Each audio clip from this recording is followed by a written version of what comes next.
Okay, welcome back. We're getting ready to tweak this thing so I can see if it actually works.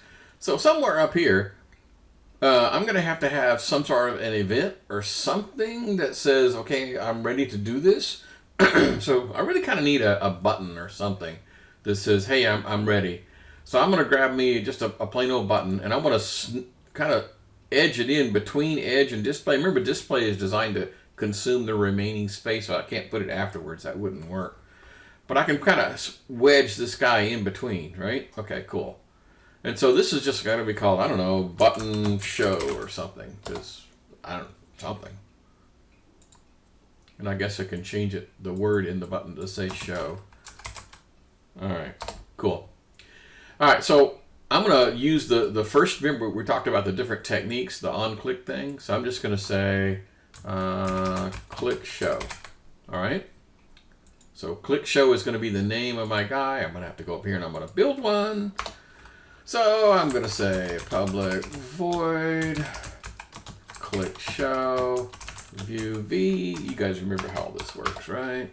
And then one of the things I'm going to do is I'm going to ask for it to be validated. So here we go. I'm going to say validate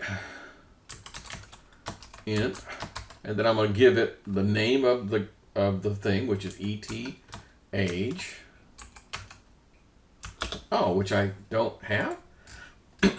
Well, doggone it, that'll slow you down. age. And then, of course, I have to instantiate the guy. I mean, inflate the guy. age is equal to find view by id, r.id, age. Okay, cool. Sure. All right, let's get back to that guy.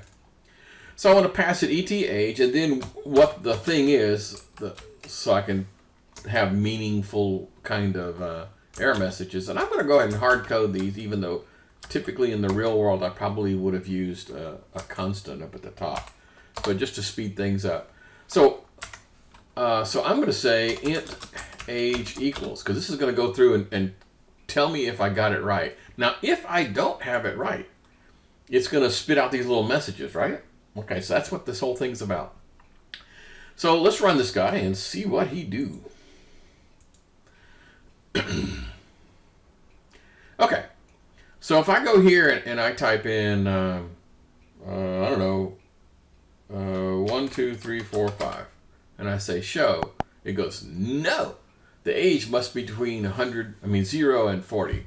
Ta-da! So my input validation kind of sort of works now. So the filtering took care of the vast majority of the work. Now I just need to know if the numbers are within the range, okay? So the job is actually pretty simple now. Okay, now I'm going to show you some tricks on how you can make this even better.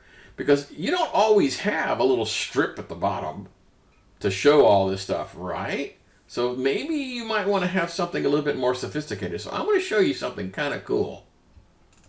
And here's how it works. Instead of using display, we're going to use a cool little thing called an error provider. And it's called set error. Okay, set error. So the thing is, I could go in here now and I could tell it that I want a particular message, but I want it to pop up inside. Well, I'll show you. It's kind of hard to describe, so let's just do it. So I'm just going to grab this and put it inside here. Okay? And then I want to draw my focus to this one particular control because I made a mistake, but I don't necessarily remember where I made the mistake. So I want to draw my eye to the exact location where this occurred. So what I'm going to do now is I'm going to say, not ET display now, it's just plain old ET. My apologies. So now I'm going to say request focus. And request focus means that, hey, if you can, please do allow the cursor and the focus of the machine to go directly to that location. So that's what we're going to do here. So same thing here, and I'm just going to change this a little bit. And I'm going to say dot set error. Like that. That's pretty cool. And then I have to go down to here, and I have to do an ET request focus. Okay, so now if I'm outside the range or if I leave it blank, it's going to do something slightly different. Let me show you what we're talking about, because this is actually pretty doggone cool.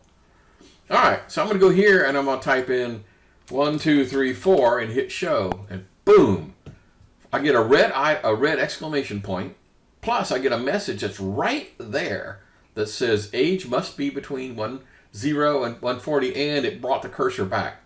So even if the cursor was not there, for example, let's say the cursor was up here. I'm in the middle of typing, you know, Bob Smith. So you see where the cursor is, right? The cursor is right there. But as soon as I hit show, it's going to come back and say, no, the cursor is here. So it pops up a little message. It tells me exactly which field is causing the problem, and it put the cursor there. Now, if you wanted to get even more sophisticated than that, there is even a way you can have it issue a little beep to let you know that there's a problem. I'm not going to do that here, but it's going to be in the notes when you get the lecture notes for this time. So yeah, you could.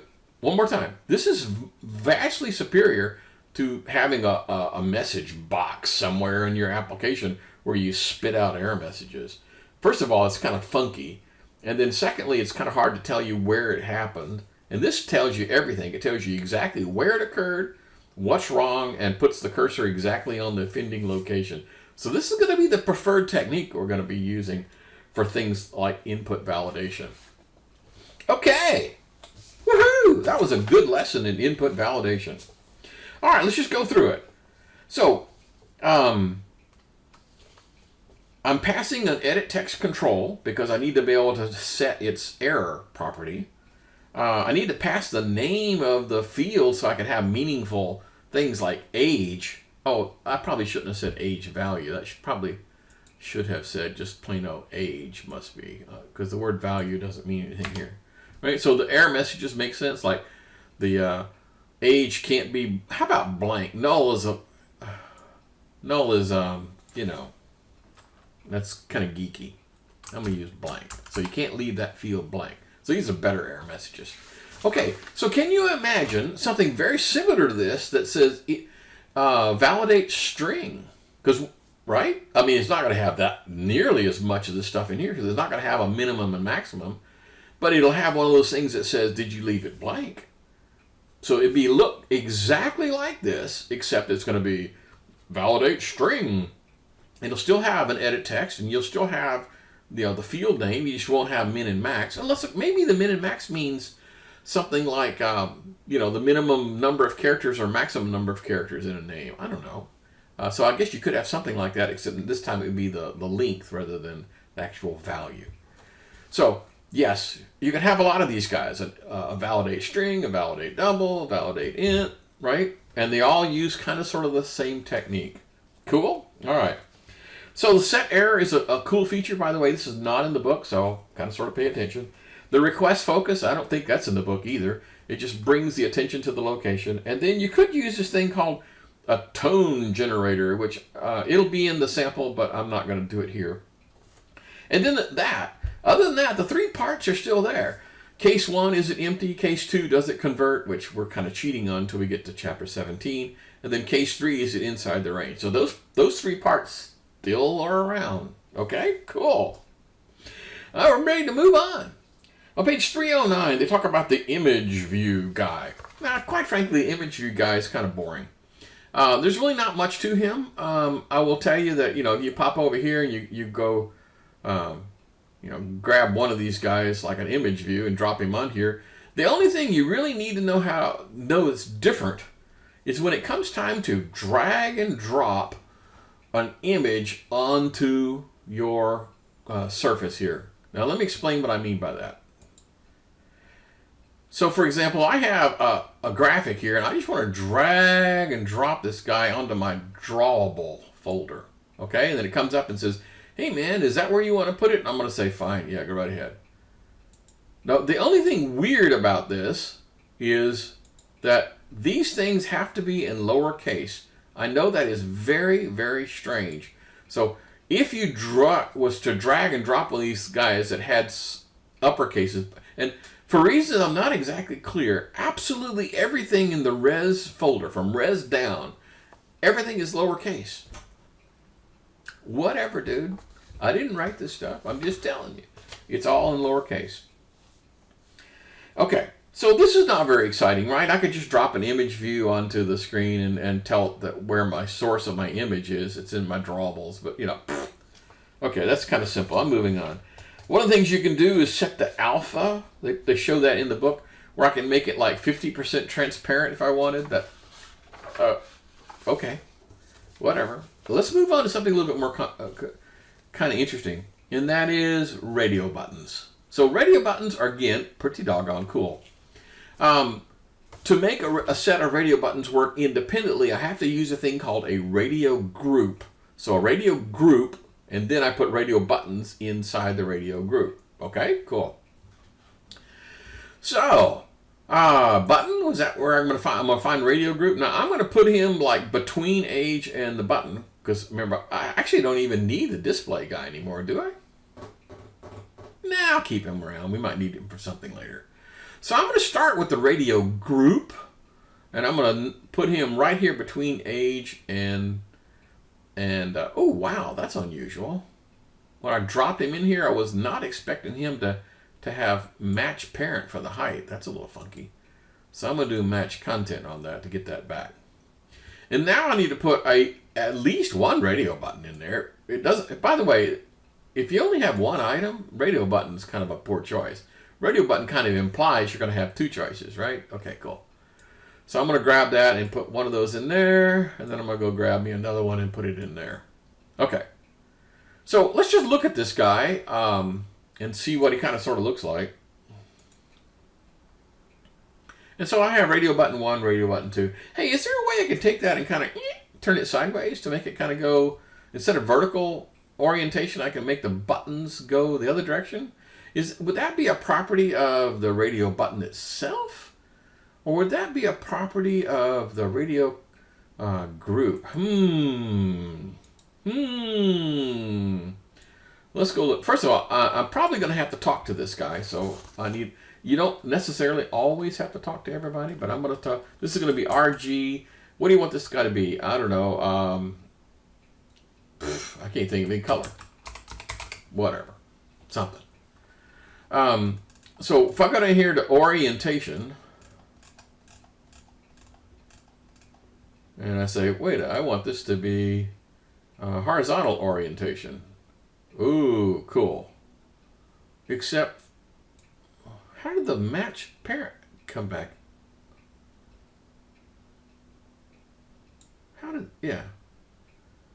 Well, that doesn't look right. How in the world did that happen? I got wrap content for the height. It don't look right. What's going on here? Yeah. I don't get that. Let me figure it out. Okay, the solution is pretty obvious. Now that I've told it I want it to go horizontal, I don't want the width to be auto, right? So I can't have the width guy be matching the parent. The width guy is going to have to be. So before I was worried about the height because I was just going vertical, but now I have to have these guys. Shoo! Okay. My apologies. So now I have the radio buttons side by side, which is what I had in mind. Okay, the next thing we're going to do is we're going to wire up the event handler for these guys. And so, again, you have some choices. If all I want to do is find out which one is clicked, like using what I call the deferred model, like when you hit the show and that's it, that's all you want, this is actually pretty easy. So I'm kind of going to gloss over that part. And then spend more of our time on how to make these things run in the immediate model, which means as soon as you click something, something else happens. Okay, we're coming up on the 15-minute mark, so you guys know how this works.